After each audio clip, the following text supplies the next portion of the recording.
Činjenicu da cjepiva protiv COVID-a nemaju učinak na širenje bolesti znamo od jeseni prošle 2021. godine, kada je u časopisu The Lancet objavljeno veliko istraživanje poduprto brojnim podacima koje zaključuje da nema relevantne razlike u širenju bolesti između onih koji su te proizvode uzeli i onih koji ih nisu uzeli. Javnost dakle zna od tada. A od kada su znale komisija, vlade i same farmaceutske kompanije? Prošli tjedan bio je jako zanimljiv na specijalnom odboru za COVID krizu Europskog parlamenta, čiji sam punopravni član. U ponedjeljak, 10.10. ispitivali smo predstavnike farmaceutskih kompanija. Naravno, direktor Pfizera Albert Bourla nije se pojavio, nego je poslao zamjenike.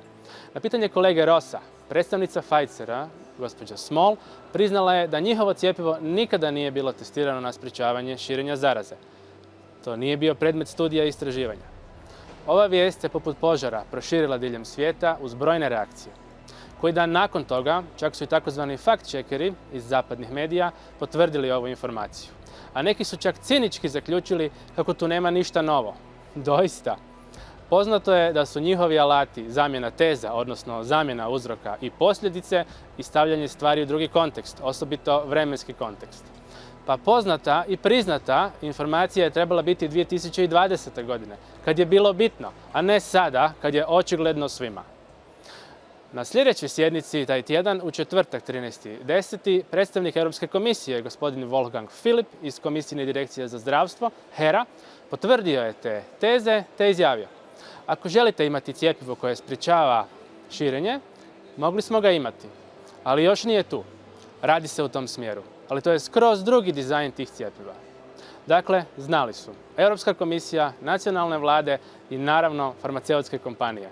Još kroz 2002. godinu što proizvode, naručuju i što se plaća, ali ih to nije spriječilo da šire strah i paniku, šire netočne informacije o proizvodima, zagovaraju lockdowne, gaze ljudska prava, građanska prava i prava pacijenata koji imaju pravo biti informirani i koji imaju pravo birati svoju terapiju.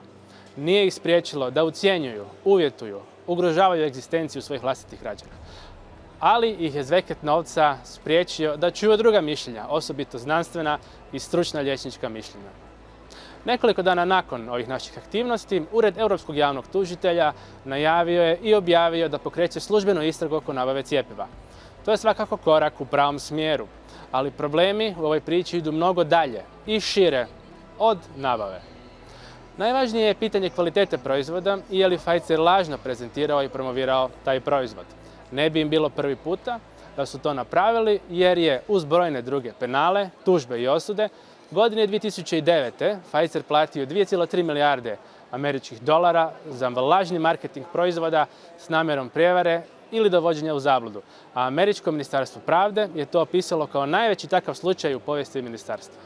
Dakle, Pfizer je lagao, a to se može vidjeti i iz brojnih izjava notornog direktora Alberta Bourle, koji je prije lansiranja cjepiva, tijekom i jedno vrijeme nakon svoje proizvode prezentirao i promovirao kao proizvode koji sprječavaju širenje bolesti. Na primjer, 8. rujna 2020. godine poručuje onima koji oklijevaju oko uzimanja njihovog cjepiva sljedeće: na kraju dana to je njihova odluka, ali će utjecati na živote drugih, jer ako se ne cijepe, postaće slaba karika koja će dozvoliti ovom virusu da se replicira. Nešto kasnije je izjavio: sada ima mnogo indikacija koje nam govore da postoji zaštita protiv prijenosa bolesti. Kako je vrijeme odmicalo i kako ga je stvarnost kroz 2021. godinu demantirala, napustio je tu priču i počeo je pričati o 3., 4. i inim dozama. Možemo pretpostaviti da Pfizer nije ovdje sam. Vrijeme je da plati za svoje laži.